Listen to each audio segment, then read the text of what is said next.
Good morning, everybody, and welcome to this morning's webinar. Today, we're going to be looking at how you can plan staffing levels for holiday periods or at any time.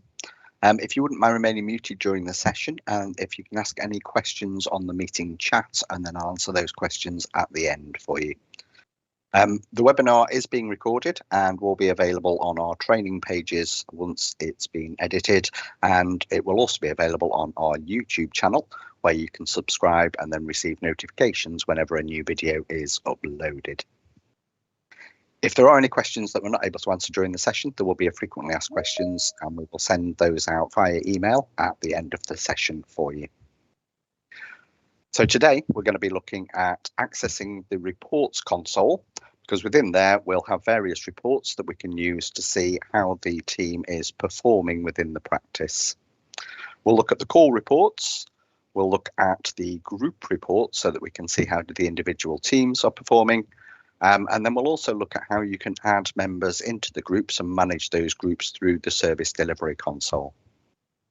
There's a couple of options then when it comes to getting extra people into the teams during the holiday period. So we'll look at auto step-in and also the manual group management through the user console. So first of all, we're going to have a look at accessing that reports console so that we can see the reports that are going to show us how the practice is performing with all the calls there. Now, the reports console can either be accessed via your single sign-on window, and when you log in, it will be the middle one at the top, and that will then take you through to the reports console. If you're already logged into one of the consoles, you can use the menu at the top right-hand side, just next to your initials. And when you click on the menu, you'll then have options to all of the other menus all of the other consoles and portals available for your user profile. Clicking on one of the links in the menus or via the box on the single sign-on will then open up a new tab in your browser, and that will then take you to the reporting menu.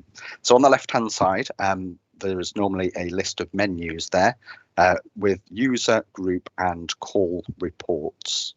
You might find that this menu is condensed, so there will be a little arrow just up at the top where you can then expand that menu so that you can see the reports.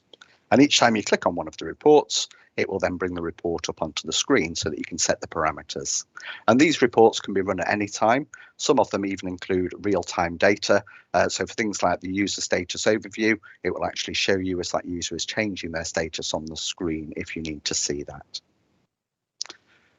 You can click on the star just next to the report. So if it's a report that's got particularly useful information that you'll want to run again, clicking on the star will add it to your favourites up at the top of the list. So that will then make it quick and easy for you to be able to access the reports that have given you the information that you want to see. Once the reports, you've selected the report, there is also an arrow to condense the menu. So if you want more room on the screen to see that report, then you can remove the menu from the left-hand side just by clicking on the arrow at the top there. We're going to have a look at some of the reports now that you can see within the reports console. So here we have an example of an inbound call performance report. Now this can be run on any of the numbers within the practice. So I've run it on our main number here for our training database. So the number of calls won't be very high because obviously it's when we're delivering training and we're actually calling in through the main number that we've got set up for our training practice. You can change the parameters of most of the reports. So I've looked for a report on this inbound call performance report that's going to show me how many calls have been answered within 1 minute. Now you can change that so that you could see, how many calls are answered within 5 minutes within the practice, and then you can adjust your staffing levels to make sure that those are within what you would accept within the practice. I've got this report showing by hour. You can also have it as a daily report, and it's over a month period here for the period of February last year. You'll be able to get report data back over the 3-year period that you've been with us, so there'll be no problems there getting the reports going further back there from when you started with Surgery Connect. Once you've filled in the parameters, you'll then need to click on Generate Report, and that will then show the report on the screen for you. And we can see here that this is showing me the calls that have been answered within 1 minute and the percentage of those calls that came through that were answered. It will also tell me the missed calls within 1 minute, and missed calls are obviously calls then that weren't answered within that time period on this particular report. You've then got the answered outside 1 minute and missed outside 1 minute, and then the total calls at the end here per hour. So running this for a practice, you'd be able to see then the peaks of the calls coming in and how quickly those calls are answered at that particular time of day. Our inbound call stats report will show you the busy periods within the practice, both in a graph and in a table format here. Again, you can change the parameters across the top. So I'm looking at this one again for our main number on the training database, and it's looking at calls for each hour. This one's been run for a week's period, so between the 15th and 19th of February last year. And again, when you generate the report, it will then show the details on the screen. So you can then see here by looking down at the times on the left-hand side, where the busy periods were for our particular calls. Now, obviously, in a practice, we'd expect there to be a lot of calls between the 8 and the 9 period. It will also tell you the average call duration for each of those calls, so how long the calls are taking to be dealt with, and then the total number of calls and the average call duration will then give you the total call duration there. It will also tell you how many calls you have ongoing at the same time within this particular table. This is an inbound number overview report, and this will show you the calls that are coming into the various numbers within the practice. This is also quite useful if you have numbers on your system that are unassigned and don't have call flows to tell the system what to do with an inbound call. Again, this has been run for a month's period, and it's got the numbers for our particular practice. So we have our main number here. We've got one of our direct dial numbers and also the direct dial here for Ian. And then this number that's just showing as a number is an unassigned number in our numbers section in the service delivery console. And that means there's no call flow for that number. So when somebody uses that number, those calls aren't going anywhere. We can see that on that particular number, we've had one inbound call. It wasn't answered because there's no call flow to direct it into the practice. So that was then an abandoned call. Abandoned calls on Surgery Connect are calls that have dropped before joining a queue. So you'll quite often see a lot of abandoned calls just before the practice opens in the morning, where patients are trying to dial in and be the first person in the queue when the phone lines open there. It will also include any calls that have dropped out before they've joined a queue if the practice is open. A missed call on Surgery Connect is a call that's dropped when it was in a queue. So they've made their selection, they're queuing for the team that's going to answer those calls, and then they've dropped out of that particular queue. It may be that you're actually encouraging missed calls because you're giving the patient information whilst they're queuing. So through our playlist feature on Surgery Connect, you can interrupt the queue position and music notification to give the patient extra information about where they can, for example, book appointments, or to give them extra information around prescription queries. If that's the case, you want to see missed calls because they'll have heard the information, and rather than them waiting to speak to somebody in the practice, they're actually dropping out of the queue. So you can use that playlist facility to give the patients the information that the reception team are having to give out frequently there. On this number report, we would know that if we're getting multiple calls in on this number, we'd need to set up a call flow so that we can then get those calls answered within the practice. And then within the table for the numbers that are in use, it will show you how many inbound calls you've had and how many of those calls were actually answered and what percentage that is of the total inbound calls. It will also show you the number of calls missed on here, as well as the number of calls abandoned. There are also group reports. So if you've got groups set up on the system, you can check what the group performance is. This is a group overview report, again, generated on our training database and between the 1st and 28th of February last year. When you generate the report, again, this will have a graph and also a table. All of these reports can be exported into a spreadsheet. So obviously you can keep the data rather than having to rerun them. If you want to export the data, and then you can save that into a spreadsheet, and you'll be able to see the call patterns as you go through the year there. Within this report, it's then got details for each of the groups that we have within the practice. So we can see the group name down the left-hand side, and then how many calls were queuing for that group and how many calls were answered from those queues. So the main team here answering calls is our patient care team. They had 9,061 calls coming in and answered 7,511 of them. You can see when they were missed from the queue and how long the longest queue duration was as well on an answered or a missed call.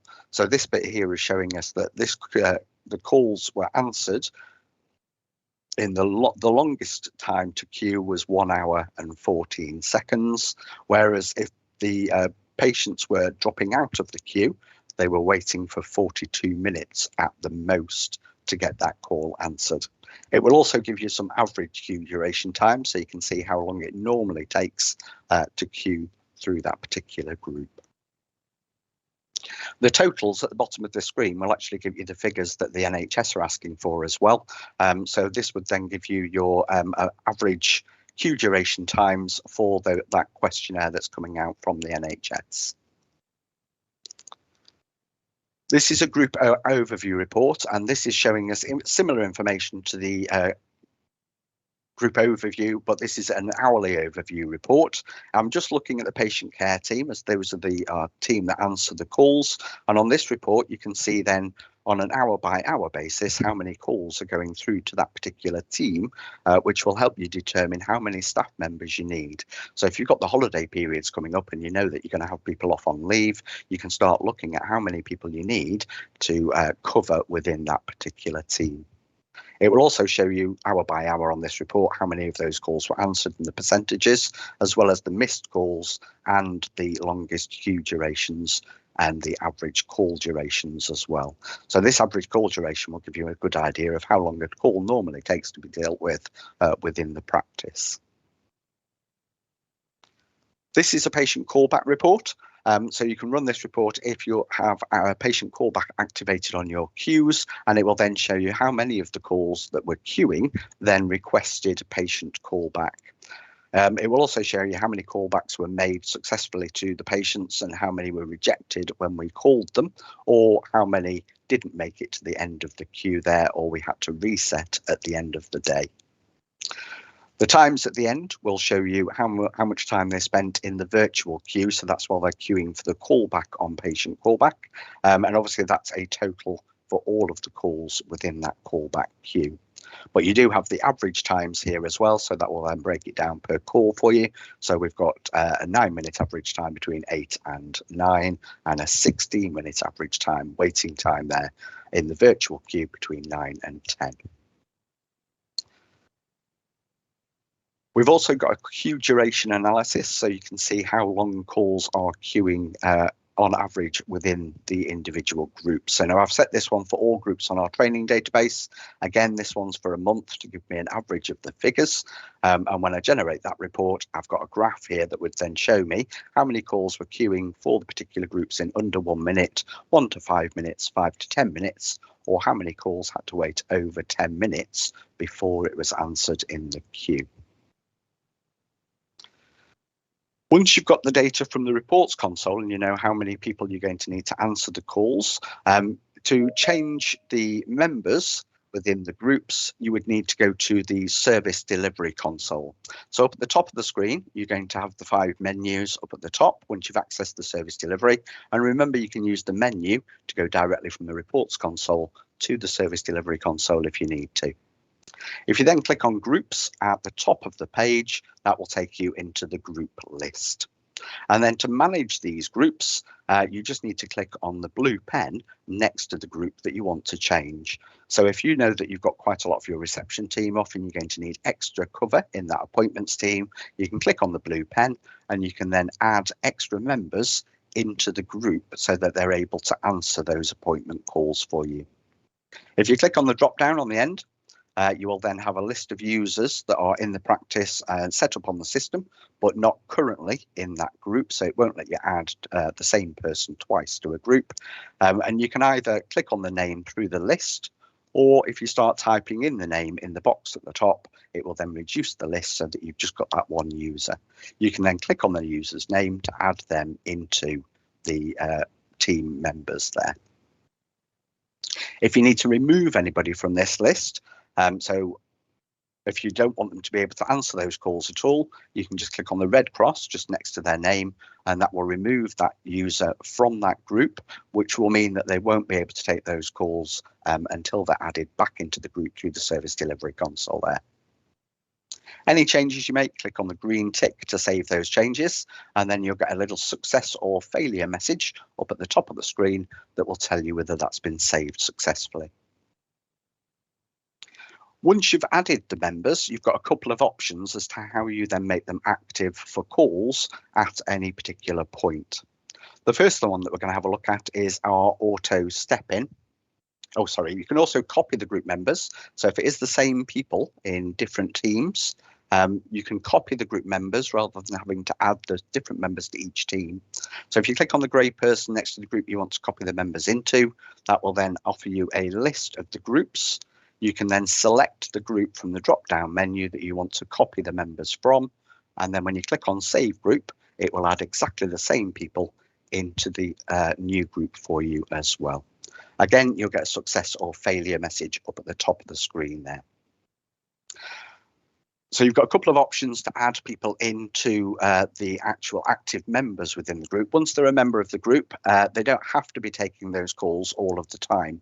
The first option that we're going to look at is the automatic option, which is auto step in.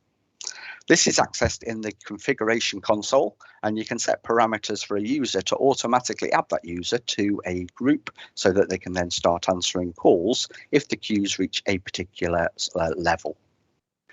You can access the configuration console either through the single sign-on using the configuration console application option, or via the menu using the 3 lines just next to your initials.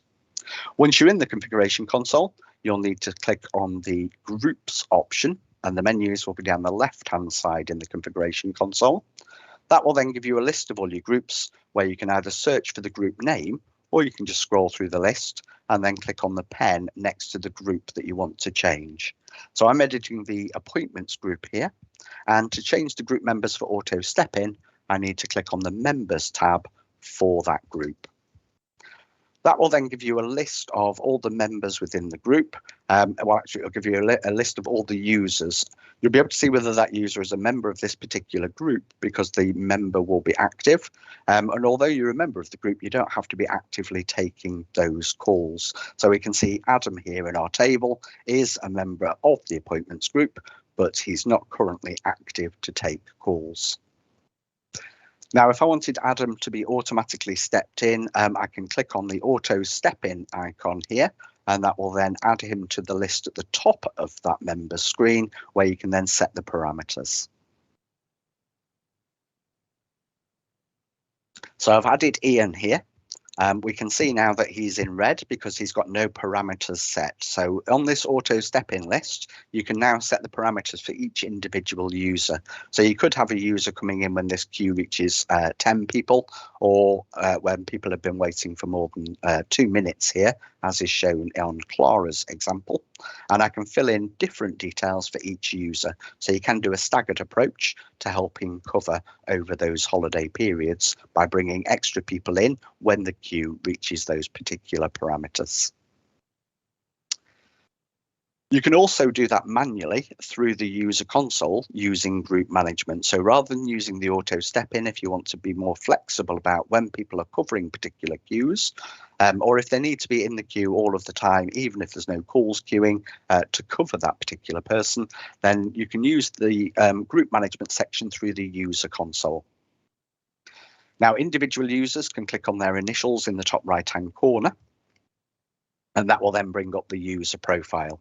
As a supervisor, you can actually click on any of the names within your user console, and that will then bring up their user profile on the screen, and you can manage this for them, or they can do it themselves if you give them the access there. So with a single user as group management, you can see here the groups that I'm a member of are appointments and physiotherapy. If I wanted to step out of a particular group, I can untick the group that I don't want to be a member of. So I've unticked the appointments group here, and Jack's name has now been removed from the active members in that appointments team. Now that's how you would see anybody with auto step in. If you'd set auto step in for that user, it would then automatically step them into the group when the parameters are met. However, you can do that manually just by putting the tick next to the group that you want them to take the calls for. That will then add their name back into the group so that they're then an active member, and the system's then looking to place the calls to that particular person. You can do that for any of the users. So just by clicking on the name of the user, it will bring up their profile. So again, I can then just untick the group that I don't want that user to be a member of. That will take them out of the group and they won't take those calls. And then when I need them to take the calls, I can then click on them again and put the tick back into the group I want, and that will then add them back into the group within the active members on your user console there. So during this session, we've looked at how you can access the reports console and run the call reports and group reports that will show you your average call handling times and how long callers have to wait in the queues. You can also manage the groups. So we've looked at adding members into the group so you've got extra cover there, and how you can make those members active by using either auto step in or by using the group management there.